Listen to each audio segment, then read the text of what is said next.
cantique numéro 126. 3, 4.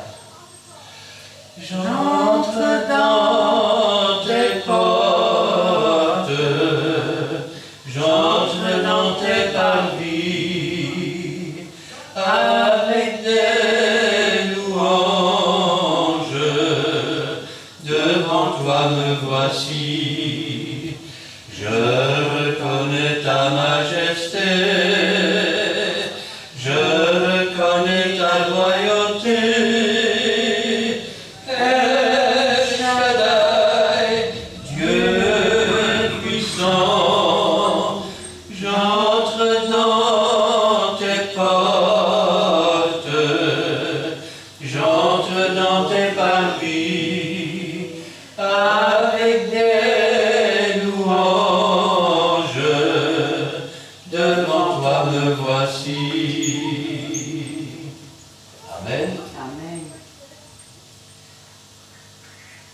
Et enfin le 16, cantique numéro 16.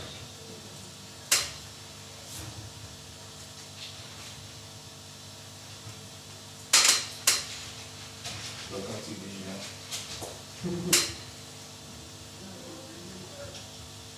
3, 4. À nouveau réunis pour louer le Seigneur, à nouveau réunis d'un même cœur, à nos besoins il répond, oui notre Dieu est bon, à nouveau réunis pour louer le Seigneur. Amen. Amen. Et enfin le 108.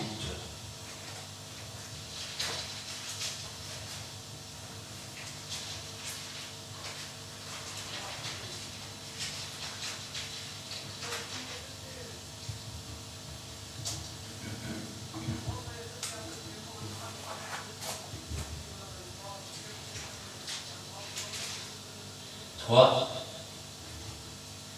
12. Il est un fleuve coulant du cœur de Dieu. C'est le grand fleuve d'un amour merveilleux.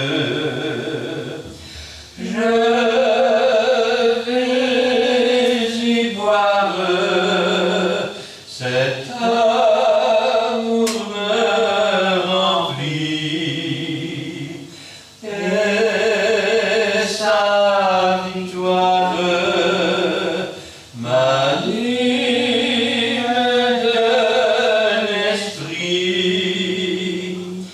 Il est un fleuve coulant du cœur de Dieu. C'est le grand fleuve d'un amour merveilleux. Je vais y boire, cet amour me remplit, et sa victoire m'anime de l'esprit. Amen. Amen. Cet après-midi, j'aimerais bien surprendre la parole de Dieu avec vous.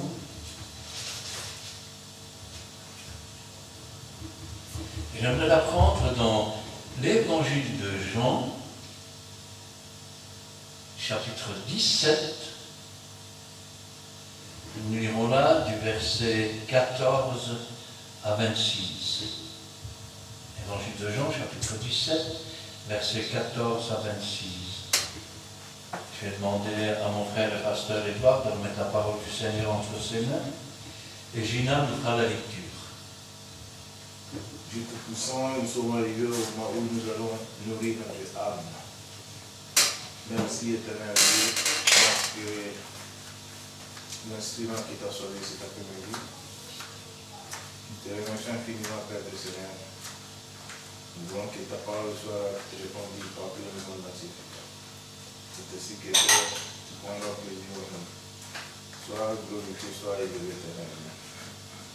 Merci pour l'instrument que tu as choisi. Nous voulons, Père, que tu puisses nous enseigner, nous parler à travers cette parole. C'est comme ça, éternel Dieu, nous rendons grâce, Père, dans le nom précieux de notre Seigneur Jésus-Christ. Amen. Amen. Nous lisons la parole de Dieu dans le livre de Jean, chapitre 17, versets 14 à 26. Je leur ai donné ta parole, et le monde les a haïs, parce qu'ils ne sont pas du monde comme moi. Je ne suis pas du monde. Je ne te prie pas de les ôter du monde, mais de les préserver du mal. Ils ne sont pas du monde, comme moi je ne suis pas du monde. Sanctifie-les par ta vérité, ta parole est la vérité. Comme tu m'as envoyé dans le monde, je les ai aussi envoyés dans le monde. Et je me suis sanctifié moi-même pour eux, afin qu'eux aussi soient sanctifiés par la vérité. Ce n'est pas pour eux seulement que je prie, mais encore pour ceux qui croiront en moi par leur parole, afin que tous soient un, comme toi, Père, tu es en moi, et comme je suis en toi, afin qu'eux aussi soient un pour nous, en nous, pour que le monde croie que tu m'as envoyé. Je leur ai donné la gloire que tu m'as donnée, afin qu'ils soient un comme nous sommes un. Moi en eux et toi en moi, afin qu'ils soient parfaitement un, et que le monde connaisse que tu m'as envoyé et que tu les as aimés comme tu m'as aimé. Père, je veux que là où je suis, ceux que tu m'as donnés soient aussi avec moi, afin qu'ils voient ma gloire, la gloire que tu m'as donnée, parce que tu m'as aimé avant la fondation du monde. Père juste, le monde ne t'a point connu, mais moi je t'ai connu, et ceux-ci ont connu que tu m'as envoyé. Je leur ai fait connaître ton nom, et je leur ferai connaître, afin que l'amour dont tu m'as aimé soit en eux, et que je sois en eux. Amen.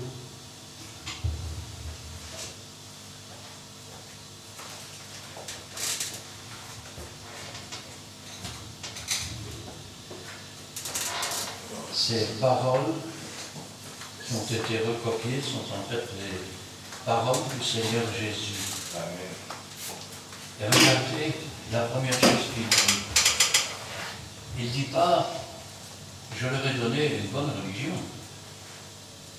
Il ne dit pas « je leur ai donné une bonne philosophie ». Il ne dit pas « je leur ai donné une bonne politique de vie ». Il dit « je leur ai donné ta parole ». C'est important. Vous savez, Jean dira, au commencement était la parole était avec Dieu, et en fait elle est Dieu. Tout ce qui a été fait par elle, et rien de ce qui a été fait n'a été fait sans elle. Je veux le dire autrement. Tu veux devenir un serviteur de Dieu, seule la parole de Dieu t'en donnera le pouvoir. Tu veux devenir un enfant de Dieu, seule la parole te donnera la possibilité ou le pouvoir de devenir un enfant de Dieu, qui ne sera pas né de ta volonté, ni de la volonté de ton sang, mais de la parole. La parole de Dieu. Et le monde les a haïs. Voilà encore une chose étrange. Savez-vous qu'il y a deux puissances dans ce monde? Il y a la puissance de Dieu et il y a la puissance que l'on appelle du prince du monde, qui est en fait du serpent ancien, du dragon des derniers temps. Si le monde vous aime bien, vous devez commencer à vous poser des questions. Parce que le monde a haï Jésus. Le monde a haï les apôtres. Le monde et la religion non pas la parole de Dieu, mais ce que l'on appelle soi-disant la parole de Dieu qui n'est pas, et que j'appelle moi une religion, qu'on pourrait appeler une secte puisqu'elle n'est pas conforme aux instructions de Dieu. La secte a toujours haï les enfants de Dieu. La preuve, c'est que la plupart des prophètes sont morts. Et quand je dis la plupart, ça veut dire que même Jésus lui-même a été crucifié sur cette croix parce qu'il enseignait la parole. C'est-à-dire, il enseignait tout ce que Dieu lui donnait d'enseigner. Et à cause de cela, le monde les a haïs, comme il a haï tous les disciples de Jésus. Parce qu'ils ne sont pas du monde, comme moi, je ne suis pas du monde. Vous savez, à un moment donné, dans la vie d'un chrétien, il y a un choix à faire. La Bible, elle dit, sortez du milieu d'eux. Elle aurait pu dire, sortez du milieu du monde. Sortez des pensées du monde. Sortez des actions du monde. Quand vous voulez devenir un enfant de Dieu, vous n'êtes plus quelqu'un du monde, vous êtes quelqu'un du ciel. Vous n'êtes plus terrestre, vous êtes céleste. Et quand je pense à cela, je dis, Seigneur, Jésus lui-même dit, moi non plus, je ne suis pas du monde.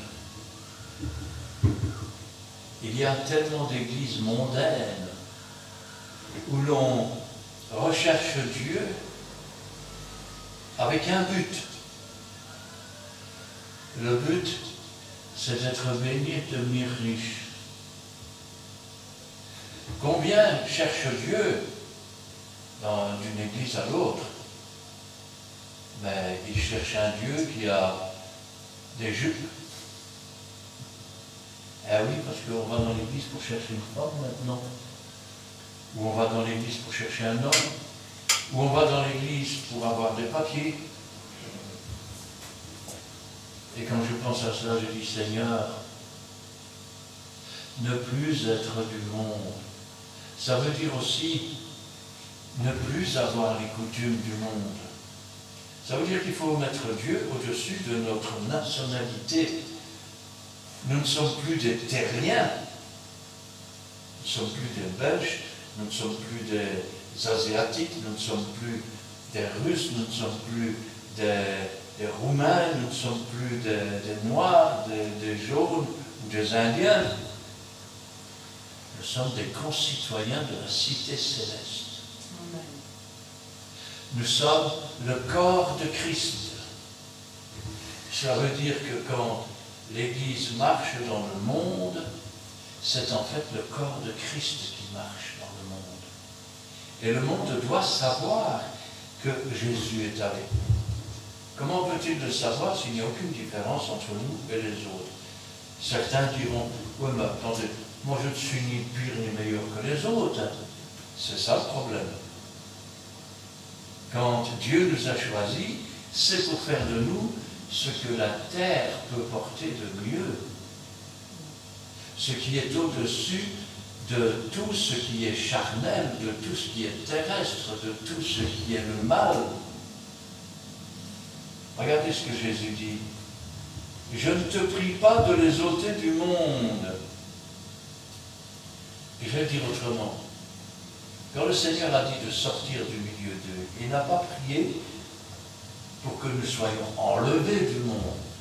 Vous savez, dans certains mouvements, on enlève les gens du monde.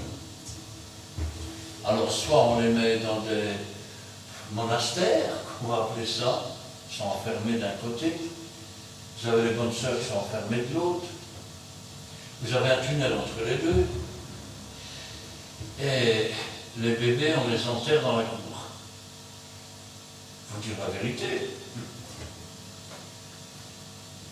Vous avez d'autres mouvements où, là aussi, on les enlève du monde, on les envoie à la campagne. Travailler 18 heures sur 24, à moitié nourris, complètement abrutis par le travail et par la fatigue. Et alors on leur fait avaler ce qu'on appelle chez nous des vessies pour des lanternes. Jésus a dit, je ne te prie pas de les ôter du monde. Vous savez, ça ne me dérange pas quand un chrétien rentre dans un café, qu'il demande une limonade et qu'il parle de Jésus. Ce qui me dérange, c'est quand tu rentres dans un café et où tu participes à leur beuverie, et où quand tu n'es pas dans l'église,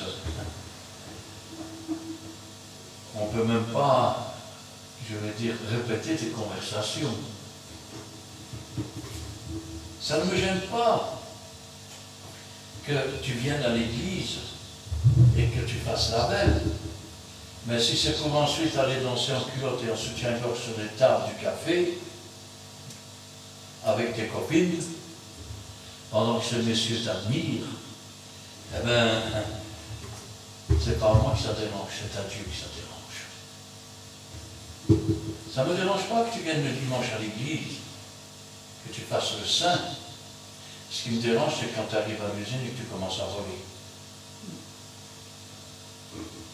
Et vous dites, mais frère, vous vous rendez compte, on ne peut pas dire des choses pareilles. Je ne dis que la vérité pour certains. Si personne ne leur met les points sur les i, comment voulez-vous qu'ils comprennent que Dieu sait tout et que Dieu connaît tout? Alors, je ne te prie pas de les ôter du monde, mais de les préserver du mal. On aurait pu dire du malin. Nous pourrions même ajouter, Seigneur, ne nous induis pas en tentation, mais délivre-nous du mal. Ils ne sont pas du monde, comme moi je ne suis pas du monde. Voilà une chose qu'il faut pouvoir mettre sur la table. Les véritables enfants de Dieu ne sont pas du monde. Aujourd'hui, il faut faire rentrer les coutumes du monde dans les églises. Mais si on ne fait pas ça, les gens ne viendront plus à l'église. Hein. Vous savez, je me souviens de cela il y a une vingtaine d'années. Je pensais avoir tout vu. Les jeunes, et parmi eux l'ancien de l'église, sont arrivés sur la tribune et se sont mis à chanter. Alors qu'est-ce qu'ils ont chanté? Elle me l'avait tout dit promis, cette belle petite gaillonne. Des chants à connotation sexuelle cachée, et cela de sur la tribune d'une église.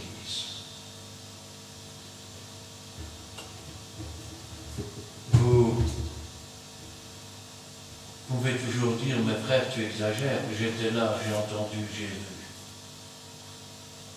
Alors, vous pourriez dire tout ce que vous voulez, mais c'est comme ça. Ils ne sont pas du monde, comme moi je ne suis pas du monde. Jésus n'était pas du monde. Il était dans le monde, mais il ne participait pas aux œuvres du monde. Les apôtres étaient dans le monde, mais ils ne participaient pas aux œuvres du monde. Ils étaient sortis du milieu d'eux. Ils étaient devenus purs, ils étaient devenus saints, ils étaient remplis du Saint-Esprit. Quand ils ouvraient la bouche, c'était pour parler de Jésus. Ce n'était pas pour parler de leur dernière conquête. Ce n'était pas pour leur parler de leur vantardise. Aujourd'hui, même dans les témoignages, Parfois, il y a de la vantardise. Le Saint-Esprit ne peut même plus être là. Vous savez, c'est un peu comme cette histoire où vous avez un homme qui dit moi, j'ai sorti un poisson comme ça. Et l'autre, il lui dit moi, j'ai remonté une moto qui date de la guerre avec ma canne à pêche. Et quand elle est sortie de l'eau, la lampe était encore allumée. Et l'autre lui dit c'est pas possible, ça. Raccourcis ton poisson et j'éteindrai la lampe. Pour beaucoup, on devrait leur dire ainsi. Quand je pense à ça, je dis Seigneur, être un enfant de Dieu, c'est marcher dans la lumière, c'est marcher dans la paix du Seigneur, c'est marcher dans la vérité, c'est ne pas vouloir salir son âme pour plaire aux autres. Aujourd'hui, combien d'églises ont perdu la face devant Dieu pour garder une face devant le monde.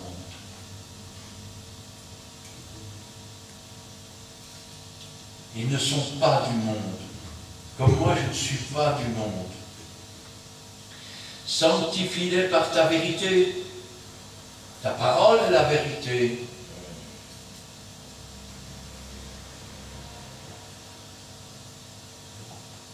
Or, mes frères, dans votre vie, on dirait qu'il n'y a pas de sanctification. Vous ne grandissez pas spirituellement, vos fers ne tombent pas, vos chaînes ne tombent pas. Il y a quelque chose qui ne va pas. Ça ne correspond pas au Dieu que je connais. Ça ne correspond pas au Jésus que je connais. Mais pourquoi n'es-tu pas sanctifié? Sans la parole, rien ne peut être fait. Sanctifie-les, on aurait pu même ajouter un mot, bien qu'on ne puisse pas ajouter quoi que ce soit à ce que le Seigneur dit. Sanctifie-les par la connaissance de ta parole. Qu'est-ce que vous dites, frère? Ah, je suis riche et j'ai besoin de rien. Mais tu ne sais pas que tu es nul, tu es misérable, tu es aveugle. Si tu avais la connaissance de la parole, tu te sanctifierais. Quand je pense parfois à des personnes, vous savez, quand l'Esprit de Dieu est en vous, ça sort directement. Quand je pense à des personnes qui vous disent des choses qui ne sont même pas dans la Bible. Il est écrit ceci. Montre-moi. Le problème, c'est que ce n'est pas écrit. Pourquoi? Parce que pour marcher dans la sanctification, il faut déjà recevoir la parole du Seigneur.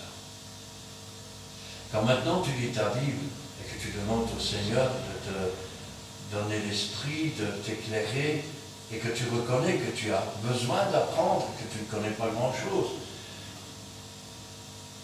Dieu va voir ton humilité et Dieu élève les humbles. Si maintenant tu te mets devant la parole en disant « Oh, bon, mais je sais bien, moi je connais ça », tu n'es plus enseignable. Et Dieu abaisse les orgueilleux. C'est pourquoi souvent les humbles deviennent plus spirituels et sont toujours plus spirituels que les orgueilleux. Quand je pense à cela, je dis Seigneur, s'il n'y a pas de sanctification dans l'Église, s'il n'y a pas de sanctification dans la vie des chrétiens, qu'est-ce qui manque? Il manque la parole de Dieu. Il manque le Saint-Évangile. Le Saint-Évangile qui dit « Repens-toi, change de vie, le royaume des cieux s'est approché. Jésus-Christ a payé pour toi le prix sur la croix du Calvaire. Il a porté la punition que méritaient tes péchés. Son sang a été versé pour effacer tes péchés. » Non.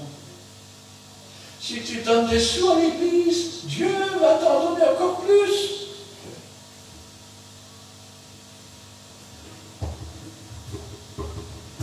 Tu veux être béni, fais tout ce qu'on te dit.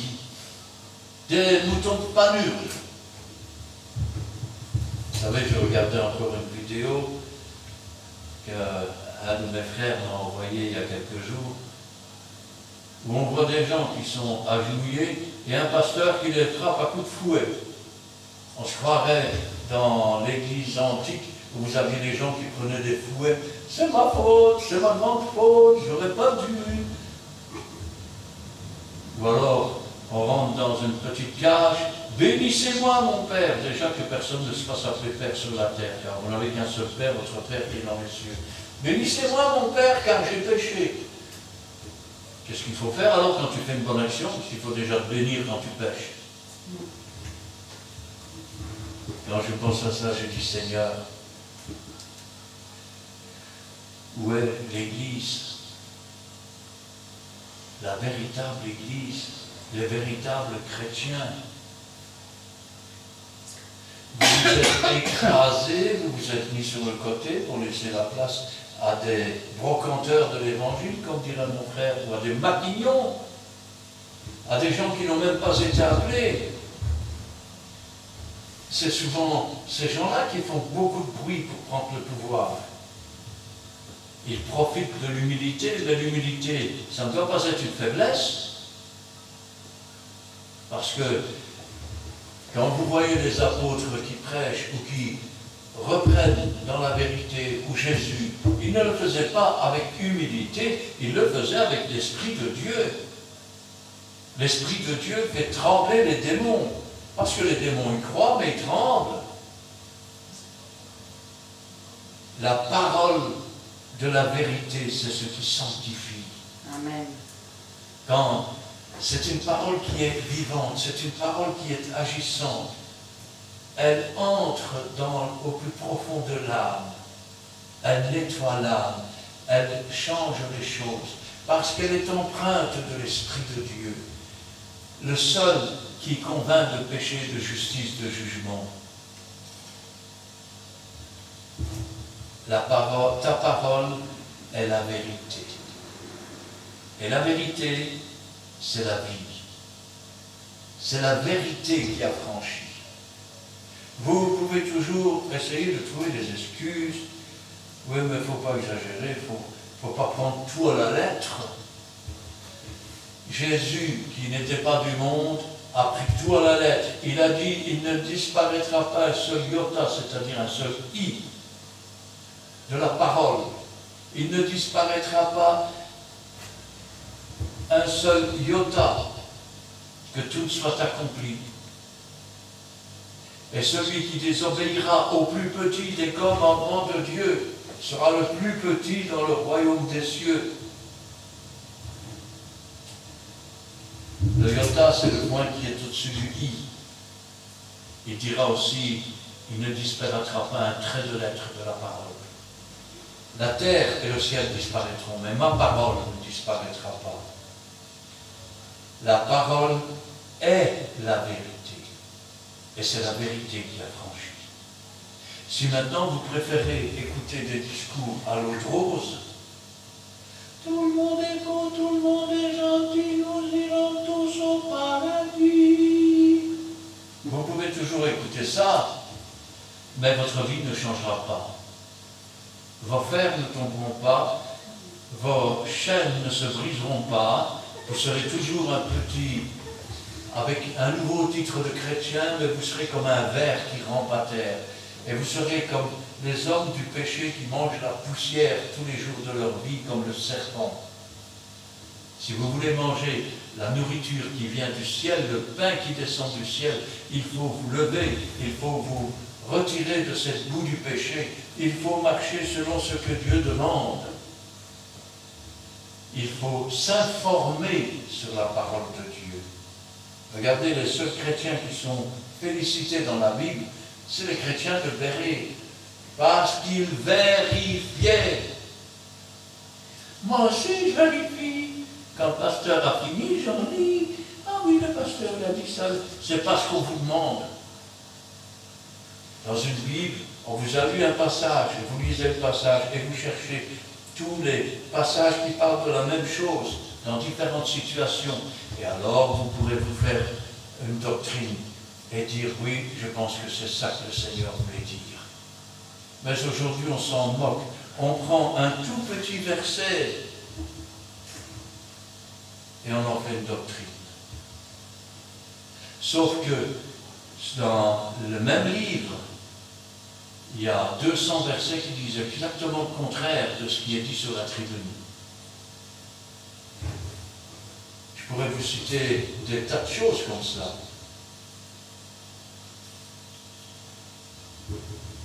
Comme tu m'as envoyé dans le monde, je les ai aussi envoyés dans le monde. Et j'aimerais que vous compreniez.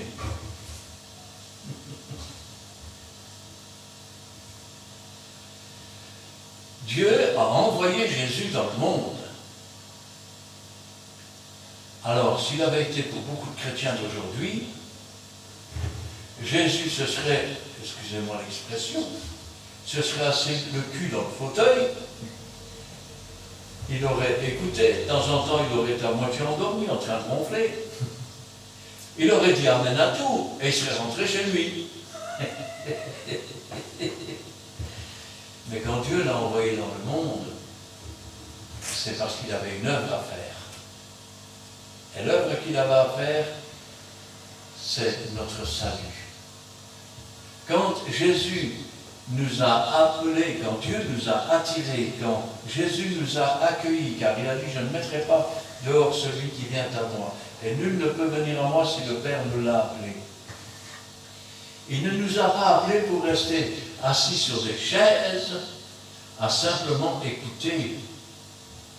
Quand il a parlé à ses disciples, il a dit, allez par toutes les nations, faites des disciples, enseignez-leur tout ce que je vous ai enseigné, baptisez-les au nom du Père, du Fils et du Saint-Esprit. Il ne leur a pas dit, allez, menez votre vie comme vous voulez, et puis ramenez-moi des gens d'un peu partout, qu'on remplisse l'église, comme ça fera bien. Les gens qui rentraient dans l'église étaient des gens qui avaient reçu la parole, la vérité, par des gens qui étaient sortis du monde, qui pouvaient être un témoignage pour ceux qui les entendaient, et qui étaient remplis de l'esprit.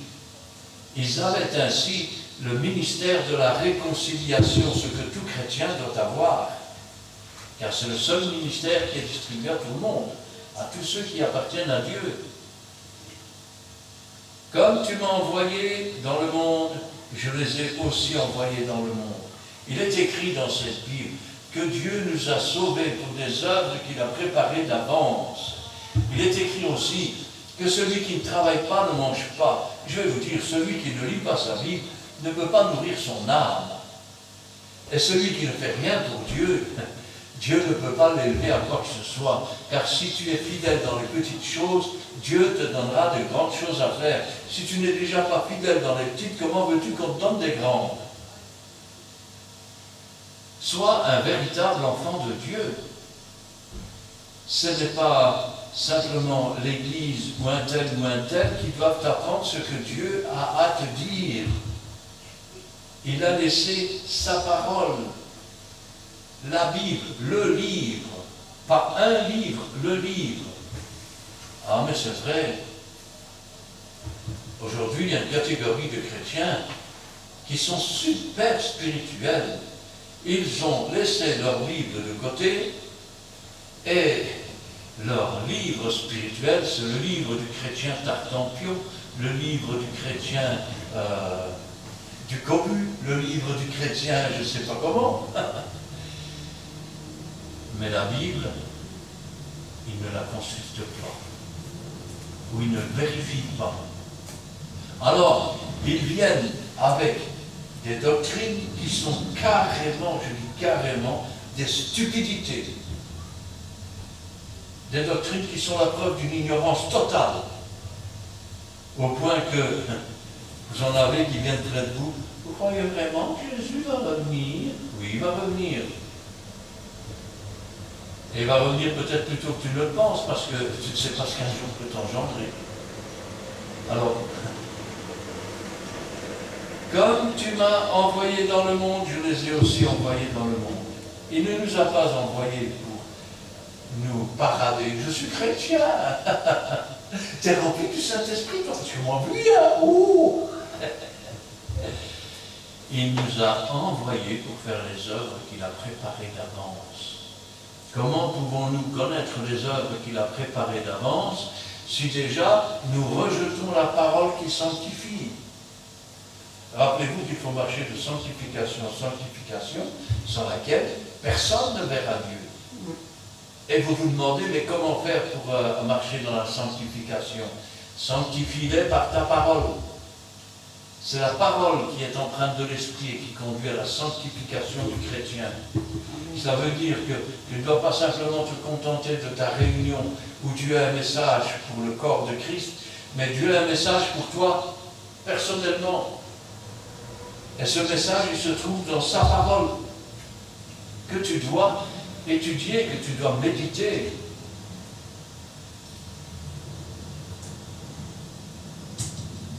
Et je me sanctifie moi-même pour eux. Vous entendez? C'est Jésus qui parle. Et je me sanctifie moi-même pour eux. Ah bon? Jésus se sanctifie? Pourquoi il n'est pas saint? Jésus se sanctifie. Ça veut dire que Jésus lui-même, qui est la parole faite chair pourtant, n'enseigne pas n'importe quoi. Il prend les paroles de Dieu. Il enseigne les choses que son Père lui demande d'enseigner. Et nous pensons peut-être pouvoir y arriver sans tenir compte des paroles de Dieu. Ce n'est pas possible. Regardez. Ouais, ben ça c'était Christ pour dans le temps, hein. Il y a 2000 ans passés, hein. Je veux bien que Jésus se sanctifiait pour eux et qu'ils se sanctifiaient par la parole. Qu'est-ce que ça va avec nous 2000 ans plus tard, hein? Ce n'est pas pour eux seulement que je prie, mais encore pour ceux qui croiront en moi par leur parole.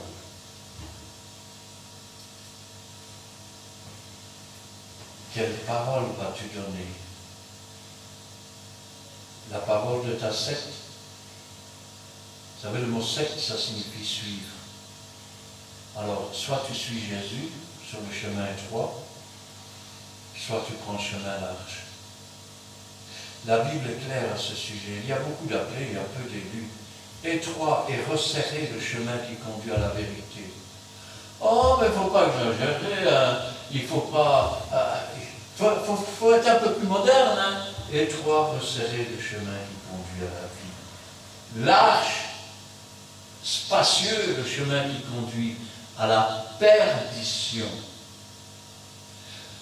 Peu sont ceux qui trouvent le chemin de la vérité. Mais pourquoi? Pourquoi il y en a si peu qui trouvent le chemin de la vérité? Parce qu'ils ne cherchent pas. Ils se contentent de manger le pain avec le levain qu'on leur donne. Ils ne font même plus partie du corps de Christ. Ils font partie de l'église de trucs, machin, bazar. Et le nouveau Dieu, c'est le pasteur interne. Tout ce qu'il dit, c'est évangile. On ne vérifie même plus. Et toi, ta vie ne change pas. Ta vie spirituelle, c'est comme les montagnes russes. Aujourd'hui, tu es heureux parce que tu as une bonne nouvelle. Et demain, je ne sais pas ce qui se passe, mais tu ne vois pas. Avec Jésus, tout va toujours bien. Vous savez pourquoi? Parce qu'il a dit, je serai avec vous tous les jours. Je n'ai pas un Jésus d'aujourd'hui, tout va bien. Demain, oh Seigneur, ce que tu es, ça ne va pas. Jésus a dit, je suis avec vous tous les jours jusqu'à la fin du monde. Amen.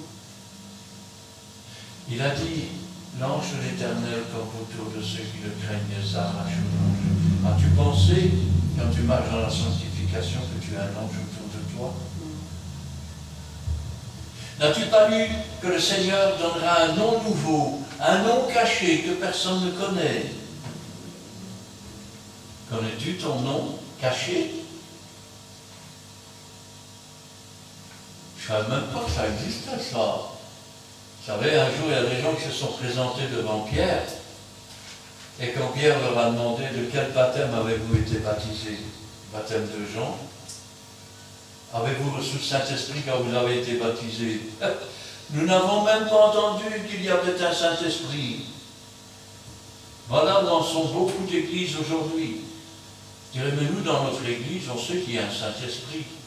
Oui, mais entre savoir qu'il y en a un et le recevoir, c'est une autre chose. Pour le recevoir, il faut se sanctifier. Et la seule façon de se sanctifier, c'est de t'instruire par la parole de Dieu. Quand tu rentres à la maison, tu manges le dîner, c'est bon. Tu vas à l'école, tu dînes à l'école, c'est bon. Oui, mais quand tu es sur le chemin de retour, quand tu passes au marchand de crème, manger ta crème, c'est pas ta mère, c'est pas l'école qui te donne à manger à ce moment-là. Ou tu passes près de la boulangerie et tu prends tes petites éclairs que tu aimes bien au chocolat. Tu vas les chercher toi-même et tu te nourris toi-même. Il y a un temps pour recevoir la nourriture que Dieu a prévue dans l'Église et il y a un temps pour te nourrir toi-même. As-tu déjà vu un bébé survivre quand il ne mange que 2 ou 3 fois par semaine?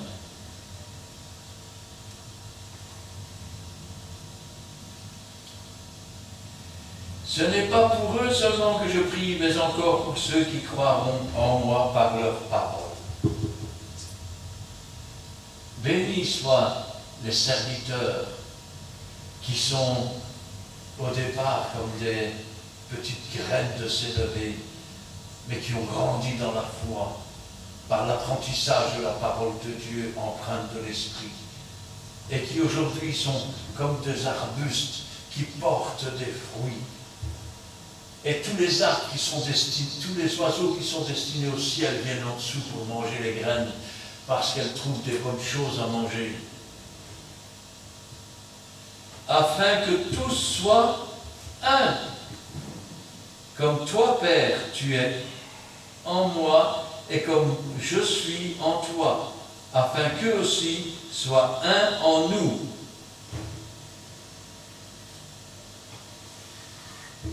Être un. Vous savez ce que ça signifie, être un?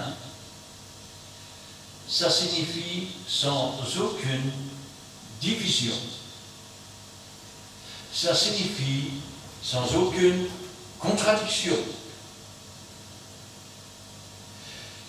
Nous n'avons jamais vu, écoutez bien, Dieu dire si tu ne parles pas en langue, tu n'es pas baptisé du Saint-Esprit. Le Saint-Esprit répond oui, mais est-ce que tous parlent en langue? Et Jésus-Christ dit c'est moi qui baptise du Saint-Esprit, c'est quand même moi qui sais.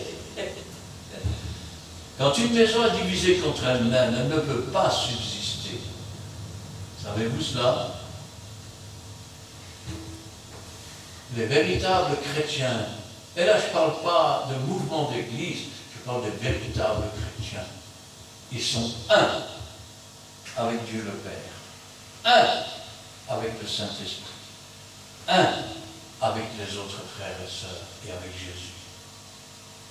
Il n'y a aucune contradiction dans leur prédication, il n'y a aucune contradiction dans leur témoignage, parce qu'ils n'en rajoutent pas pour se faire beau et qu'ils n'en retirent pas pour ne pas être honteux. Quand ils rendent témoignage, ils disent la vérité, parce que la vérité est en eux. Et quand je pense à cela, je dis Seigneur, rappelez-vous ce que l'apôtre Paul disait, ce n'est plus moi qui vis, c'est Christ qui vit en moi, parce qu'il était devenu un avec Jésus. Un point tel que quand on lit 1 Corinthiens chapitre 11, rappelez-vous ces paroles. Lui qui n'a pas rencontré les disciples, quand il s'est converti, il les a rencontrés bien plus tard. Il dira, car j'ai reçu du Seigneur. J'ai reçu du Seigneur ce que je vous ai enseigné. Et vous dites, mais c'est n'importe quoi, il faut aller à l'université. Il faut apprendre 3 ans comme avec le Seigneur. Dieu prend les choses folles du monde pour confondre les sages. Il donne l'intelligence aux simples. Même les stupides ne peuvent pas se perdre sur cette route. N'avez-vous jamais vu? Ils seront tous enseignés de Dieu. Enseignés de Dieu. La parole. L'esprit.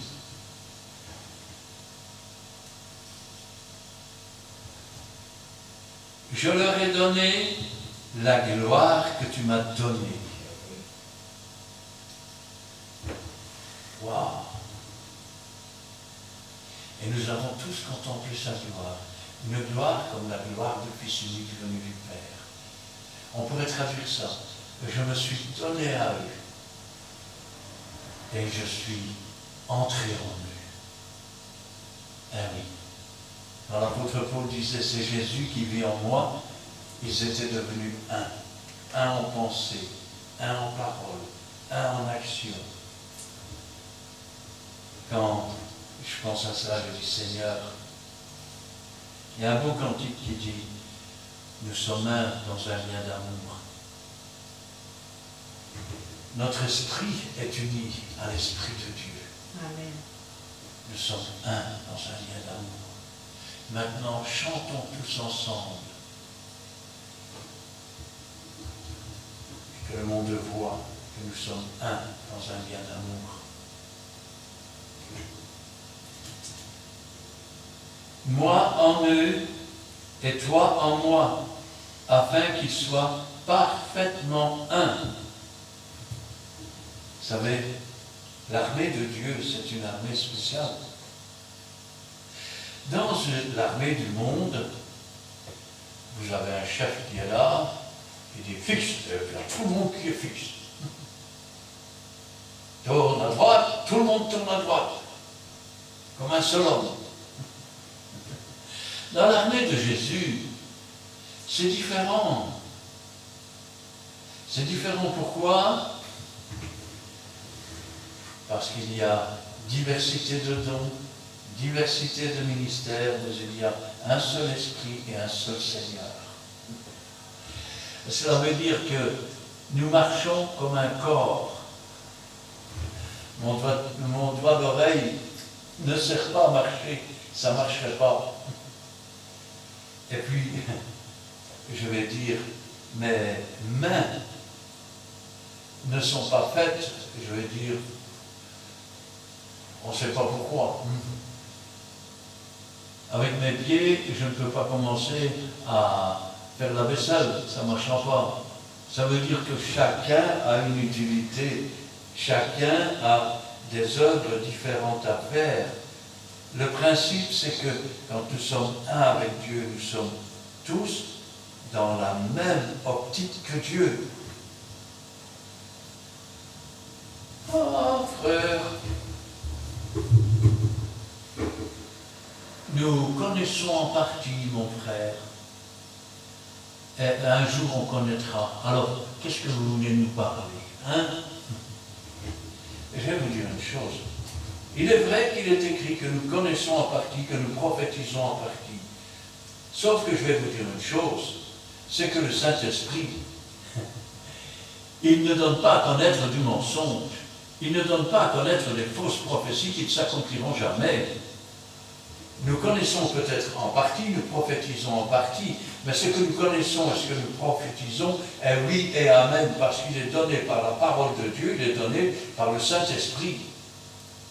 Et ce sont des choses vivantes, ce sont des choses qui agissent aujourd'hui dans le monde. Mais où sont les miracles dans le temps? Vous savez parfois des églises qui se réveillent, et puis il y a des miracles qui se font. Et vous en avez d'autres qui se tiennent sur le côté et qui regardent. Ils ne font rien, mais ils regardent. Ah, c'est magnifique, hein? Oh, tu verrais tout ce qui se passe dans notre église. Oh. Et puis un jour, tous ceux qui ont œuvré pour Dieu sont partis. Eux, ils sont toujours là. Ils n'ont toujours rien fait. Je me demande ce qui se passe. On ne voit plus rien. On dirait qu'il n'y a plus de miracle. C'est normal parce que ceux qui devaient prendre la relève ne l'ont pas fait. Et ceux qui auraient dû travailler à l'époque ne l'ont pas fait non plus. Et aujourd'hui, ils se plaignent qu'il n'y a pas de miracle. Mais s'il n'avait eu Dieu, il n'aurait jamais eu de miracle. C'est parce que des hommes se lèvent. Ils sont comme des soldats du Seigneur. Parle, Seigneur. J'écoute. Ordonne, Seigneur. J'obéis. Tu m'appelles, Seigneur. Me voici. Que veux-tu de moi? Où sont ces serviteurs? Où sont ces servantes? Vous voulez voir des prodiges, vous voulez voir des miracles. Vous savez, les Juifs veulent des miracles, les Grecs veulent la sagesse. Nous prêchons Christ. Amen. Christ mort sur le croix du Calvaire pour effacer nos péchés, ressuscité d'entre les morts, assis à la droite de Dieu, qui nous prépare une place, afin que, lorsqu'il nous aura préparé une place, il reviendra nous prendre avec lui. Et quand nous agissons de cette façon, nous n'avons pas besoin de chercher à faire quelque miracle que ce soit. Le Seigneur lui-même confirme sa parole par des prodiges, par des miracles. Et quand le prophète ouvre sa bouche pour prophétiser ce qu'il dit de sa bouche, nous voyons que Dieu l'a accompli par son bras. Combien de faux prophètes aujourd'hui, combien de faux pasteurs, combien de faux chrétiens. Lève-toi, peuple de Dieu, toi qui existes, et dis ainsi parle le Seigneur. Et peu importe ce que diront les autres, ils ont haï Jésus, ils ont haï les prophètes, et ils te haïront. Mais dis-leur la vérité. Ne les laisse pas dormir en disant « Tout le monde est beau, tout le monde est gentil, on ira tous au paradis ». C'est pas vrai. Repens-toi, change de vie, sors du milieu du monde, sanctifie-toi par la parole de Dieu, change de vie, afin, je leur ai donné la gloire que tu m'as donnée, afin qu'ils soient comme nous sommes un. Moi en eux et toi en moi. Vous entendez? Moi en eux, dit Jésus. Et en parlant à son Père, il dit toi en moi. Et si Dieu est pour nous, qui sera contre nous? Nous sommes plus que vainqueurs. Amen. Nous sommes plus que vainqueurs. Vous savez, beaucoup d'églises aujourd'hui font de la psychologie. On conduit les gens à faire des crises d'hystérie, après on dit, regardez, l'Esprit de Dieu se manifeste. Ce n'est pas l'Esprit de Dieu, c'est de la manipulation. Quand l'Esprit de Dieu se manifeste, ce n'est pas pour lever la main et faire tomber les gens à terre, mais c'est pour les prendre à terre et les relever. Amen. Dieu relève les opprimés. Il redresse ceux qui sont tordus. Il fait marcher celui qui est paralysé. Il ouvre les yeux de ceux qui sont aveugles. Et tu dis, je ne suis pas aveugle. Rappelle-toi ce que Jésus a dit. Vous dites, nous voyons, et parce que vous voyez, votre péché demeure. Mieux utile valait pour vous être des aveugles spirituels à qui Dieu peut ouvrir les yeux. Des paralysés qui font rien pour Dieu, mais que Dieu peut encore guérir. Des sourds qui n'entendent pas la parole de Dieu, mais Dieu peut encore t'ouvrir l'oreille. Dieu est le même, hier, aujourd'hui, éternellement. Il ne change pas. Moi en eux et toi en moi, afin qu'ils soient parfaitement un. Et je vais vous dire une chose. Ça peut paraître bizarre, mais vous pouvez être un costaud, bien baraqué. C'est moi que voici toi. Vous marchez dans la rue, et il y a un possédé qui arrive en face. Le diable qui est dans cette personne a les yeux sur vous, il vous regarde et il se prend pour qui celui-là? Attends, je vais lui en faire voir, tu vas voir.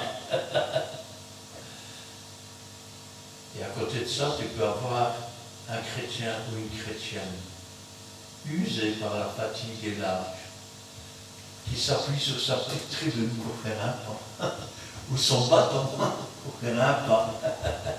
Mais quand le possédé arrive, le démon le voit et il dit non, non, on change de trottoir là.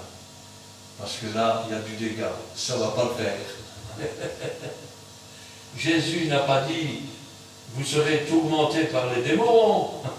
Il a dit vous chasserez les démons, vous marcherez sur les serpents et sur les scorpions. Il y a une différence entre appartenir à une religion et appartenir à Jésus.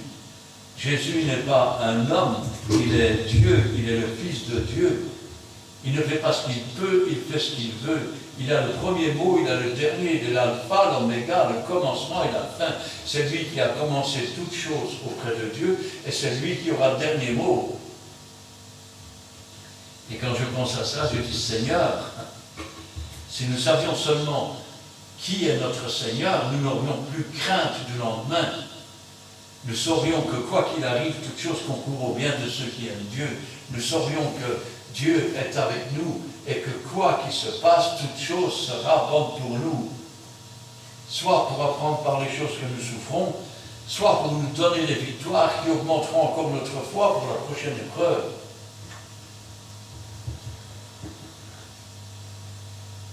Moi en eux et toi en moi, afin qu'ils soient parfaitement un. Et que le monde connaisse que tu m'as envoyé et que tu les as aimés comme tu m'as aimé.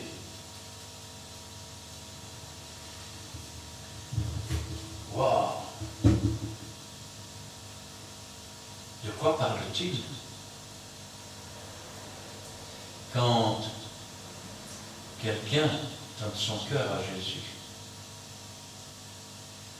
et qu'il le fait en toute connaissance de cause, Jésus vient habiter dans son cœur. Et la vie de cette personne commence à changer, à se transformer.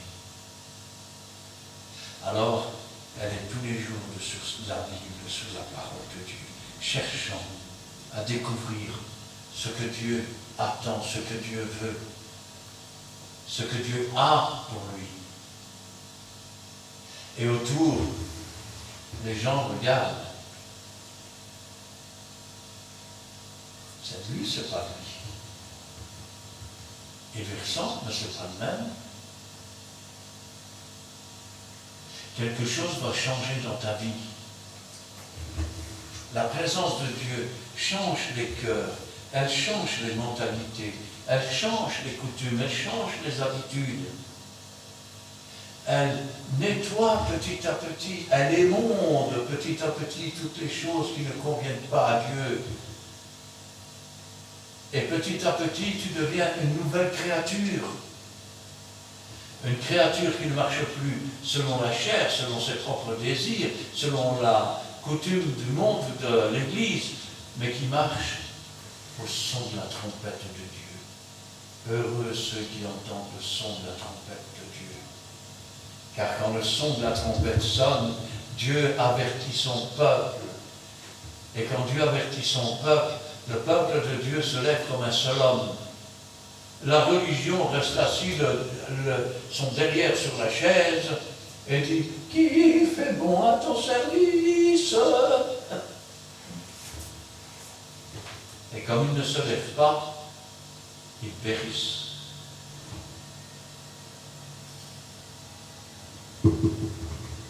Père, je veux que là où je suis, ceux que tu m'as donnés soient aussi avec moi, afin qu'ils voient ma gloire, la gloire que tu m'as donnée, parce que tu m'as aimé avant la fondation du monde. Là où je suis, je veux que vous y soyez, avait dit Jésus.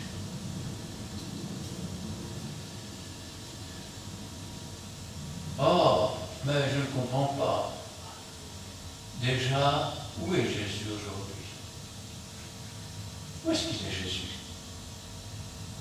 Il est assis à la droite de Dieu, vous me direz. Pourtant, quand Philippe est sur le point d'être lapidé, le diacre Philippe, parce qu'il rend témoignage de Dieu, il dira, je vois le ciel ouvert. Et Jésus, debout à la droite de Dieu. Jésus s'est levé pour l'accueillir. Jésus s'est levé pour l'accueillir. De même qu'il voudrait se lever pour nous accueillir tous les uns après les autres. Comme on se lève pour accueillir une personne.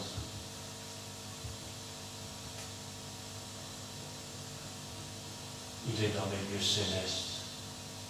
Et rappelez-vous les paroles que Jésus dit à ses disciples. Déjà, vous êtes assis dans les lieux célestes. Nous ne le voyons pas, mais déjà notre place est là. Quand nous prions le Seigneur, notre âme s'élève jusque dans les lieux célestes. Et là, tout en étant à l'endroit où nous nous trouvons, déjà nous sommes assis dans les lieux célestes. Nous sommes un avec Jésus-Christ. Nous sommes en communion avec lui, par le Saint-Esprit, avec le Saint-Esprit. Et quand je pense à cela, je dis, Seigneur, que pouvions-nous espérer de mieux que d'être là où tu es? Ça veut dire aussi autre chose. Là où je suis, je veux que vous y soyez. Imaginons que vous passez à côté d'un mendiant,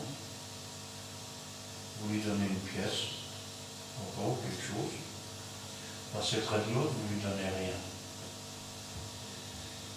Et pourtant, Jésus, lui, il était près du deuxième, pas près du premier. Là où je suis, je veux que vous y soyez. Tu as été là où Jésus n'était pas, et tu n'es pas allé là où Jésus était. Parce que pour pouvoir faire les œuvres que Dieu a préparées d'avance, il faut aussi être un avec Jésus. Ça veut dire que quand Jésus va aller à un endroit, tu es poussé à aller dans cet endroit pour faire ce que Dieu a préparé pour toi. Et ça veut dire qu'il te devance. Ce n'est pas toi qui avance, c'est Jésus qui te suit derrière. Et Jésus a préparé les choses pour toi à l'avance. Il est déjà là. Il n'attend qu'une chose, c'est que tu arrives, que tu fasses ta prière et que le Saint-Esprit et Jésus-Christ accomplissent pour que le miracle se produise. Mais si tu ne te sanctifies pas par la parole de Dieu, comment pourrais-tu être là où Jésus est? Aujourd'hui, Jésus est dans beaucoup d'endroits. Il est omniprésent. Ça veut dire qu'il peut être présent dans plusieurs lieux. Rappelez-vous ces paroles. Lorsque j'avais soif, tu m'as donné à boire. Lorsque j'avais faim, tu m'as donné à manger. Quand j'étais prisonnier, tu m'as visité. Quand j'étais malade, tu m'as soigné. Et diront, mais Seigneur, quand est-ce que j'ai fait cela? Nous pourrions traduire aujourd'hui. Chaque fois que tu es allé là où Jésus était pour faire ce que tu avais préparé, c'est le plus petit des siens que tu l'as fait. Et c'est comme si tu l'avais fait au Seigneur. Mais beaucoup diront, Seigneur, tu as enseigné dans nos rues. Écoutez bien, on a fait des prodiges et des miracles en ton nom. Et Jésus leur dira, retirez-vous de moi. Je ne vous connais pas. Il ajoute quelque chose. Vous tous qui commettez l'iniquité. Nous pourrions dire, vous tous qui ne vous sanctifiez pas par ma parole et qui demeurez dans vos iniquités.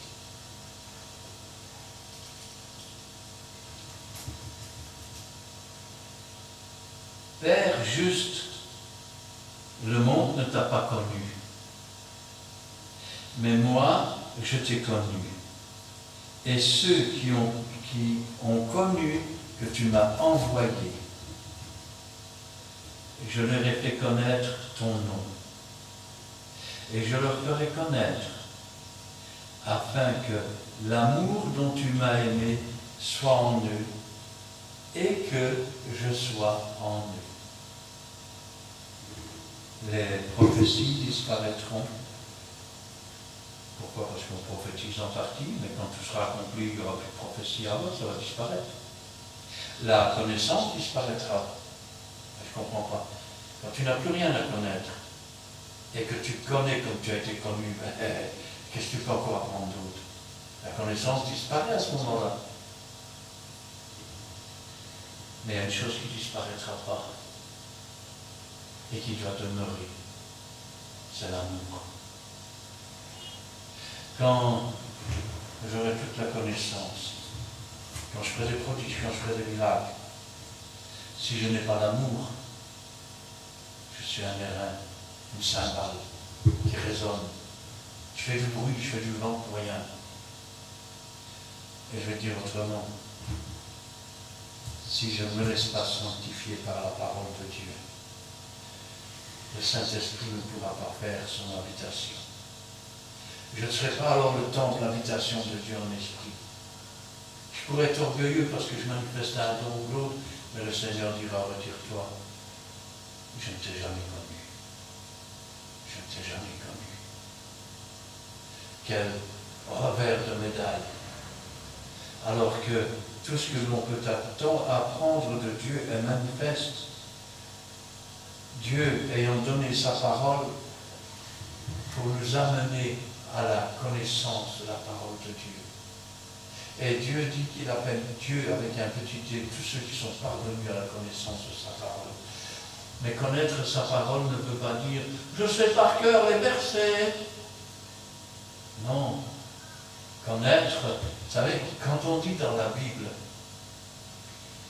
qu'un homme a connu une femme, ça veut dire que les deux ne font plus qu'un. Là où se termine un, commence l'autre.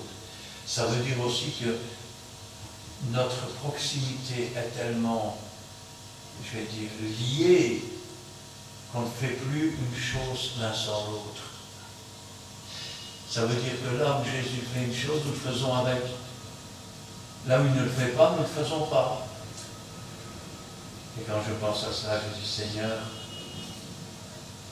j'ai fait connaître ton nom, je le ferai connaître.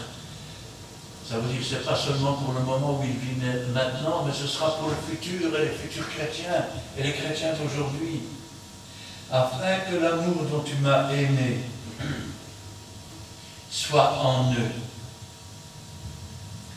et que je sois en eux. Quand on parle de Dieu, il y a un seul Dieu. C'est vrai. Et pourtant, il y a l'Éternel et son Rédempteur. Il y a l'Esprit de Dieu qui se met au-dessus des eaux. Ça veut dire que Dieu est un en trois parties. De même, l'homme créé à l'image de Dieu est un en trois parties, corps, âme, esprit. De même, quand nous sommes un avec Jésus-Christ, ça veut dire que nous sommes chacun des membres, mais nous formons un seul corps. Nous avons une seule tête, un seul chef, Jésus-Christ. Et Jésus-Christ, c'est la parole. C'est celle qui nous convainc avec l'esprit de péché, de justice, de jugement. C'est celle qui nous aide à marcher dans la sanctification sans laquelle personne ne verra Dieu. Et sans laquelle personne ne peut vraiment servir Dieu. Tu veux servir Dieu, sanctifie-toi par sa parole. Cherche, tu trouveras. Frappe et on t'ouvrira. Vous savez, aujourd'hui, ce n'est pas le chrétien qui frappe. C'est comme il est marqué dans la Bible, voici je me tiens à la porte et je frappe, comme un mendiant dehors. Si quelqu'un entend et ouvre ton cœur, j'entrerai, je souperai avec toi et tu souperas avec moi. Amen. Amen. Éternel, notre Dieu, notre Père, nous te louons, nous te rendons grâce. Béni sois-tu et gloire à toi. Ta parole, c'est la vérité, c'est la vie. Elle est une lampe à nos pieds, une lumière sur notre sentier. C'est la révélation de tes paroles qui éclaire, Seigneur. Et c'est la vérité qui nous affranchit du joug du péché, de l'esclavage, qui nous affranchit du monde et qui nous permet de marcher dans la sanctification sans laquelle personne ne verra Dieu. Aujourd'hui, Seigneur, tu nous rappelles que tu nous demandes d'être un avec toi. Non pas un avec quelques religions, non pas un avec quelques mouvements, mais un avec toi, Seigneur. Parce que la religion n'est pas morte pour moi sur la croix. Les mouvements chrétiens ne sont pas morts pour moi sur la croix. Mais toi, Seigneur, tu es mort sur cette croix pour moi. Toi, tu as versé ton sang. Tu as effacé mes péchés. Tu as effacé mes transgressions. Tu m'as donné la possibilité de devenir un enfant de Dieu. Tu m'as adopté alors que je n'étais qu'un misérable pécheur qui n'a jamais rien mérité et qui ne méritera jamais rien. Aujourd'hui, tu as fait de moi ton enfant, Seigneur, et tu m'as donné de pouvoir proclamer ta parole, Seigneur, de pouvoir exhorter, de pouvoir reprendre, de pouvoir gronder même, Seigneur, mais aussi de pouvoir encourager, afin que ta véritable parole se répande, Seigneur, et que tous ces faux chrétiens soient démasqués, et que toute la gloire t'en revienne. Gloire au Père, gloire au Fils, et gloire au Saint-Esprit. Amen. Amen. Merci Dieu Tout-Puissant pour ta parole. Seigneur, dans sa révélation, Père Saint, tu donnes la parole à tout le monde. Tu nous as donné la gloire avec un esprit. Nous voulons que ta gloire se manifeste dans notre vie spirituelle. Que ta gloire avec ta parole prenne la place dans notre cœur. Ainsi que nous voulons proclamer la bonne nouvelle éternelle, parce que sans toi, nous ne pouvons rien faire. Nous disons merci d'avoir aussi nous protéger pour notre route de retour. Aussi, Père, nous voulons te dire merci pour ta parole, merci encore pour ce que tu fais pour nous. Tu as tracé une vie de bonheur, non pas une vie de malheur pour tes cœurs. Gloire au Père, gloire au Fils et gloire au Seigneur. Amen. Amen. Merci Seigneur pour cet instant béni par ta présence. Merci pour ta parole bénie aujourd'hui. Tu as parlé à ton peuple, Seigneur, à chaque temps nous représenté. C'est vrai que nous sommes des pèlerins sur cette terre. Donne-nous de ne pas vivre comme le monde, mais de vivre pour toi, en toi et par toi, à travers ta parole que tu nous as donnée, à travers ce trésor. Cette parole qui est vraie, qui est le chemin, la vérité et la vie.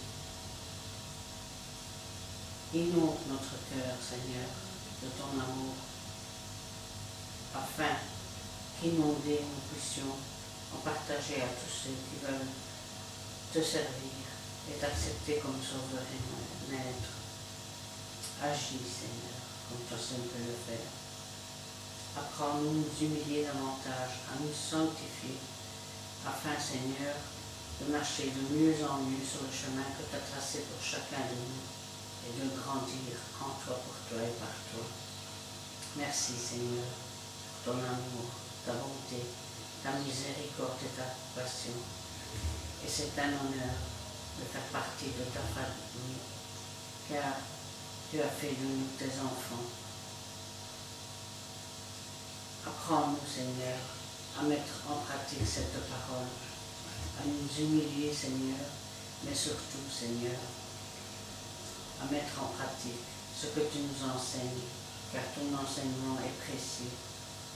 Et ton Saint-Esprit nous a donné la révélation de tes paroles dans toute la vérité, Seigneur. Gloire, honneur, puissance soit rendue dans les siècles des siècles. Amen. Amen. Amen. Amen. Eh bien, nous terminerons avec le petit cœur numéro 13.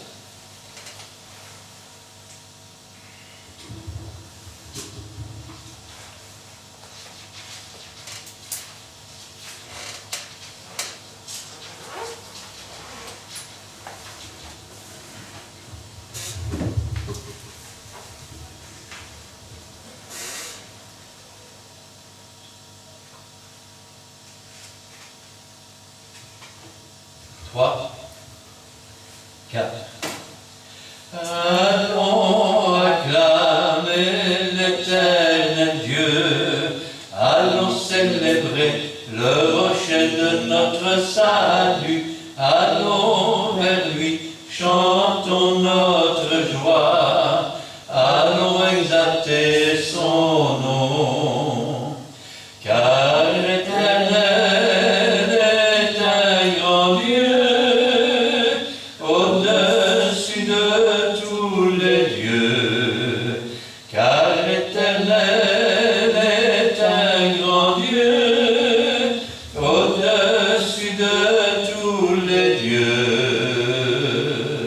Allons acclamer l'Éternel Dieu, allons célébrer le rocher de notre salut, allons vers lui, chantons notre joie, allons exalter son nom. Amen. Amen. Que l'Éternel te bénisse et qu'il te garde. Que l'Éternel fasse luire sa face sur toi et qu'il t'accorde sa grâce. Que l'Éternel tourne sa face vers toi et qu'il te donne la paix.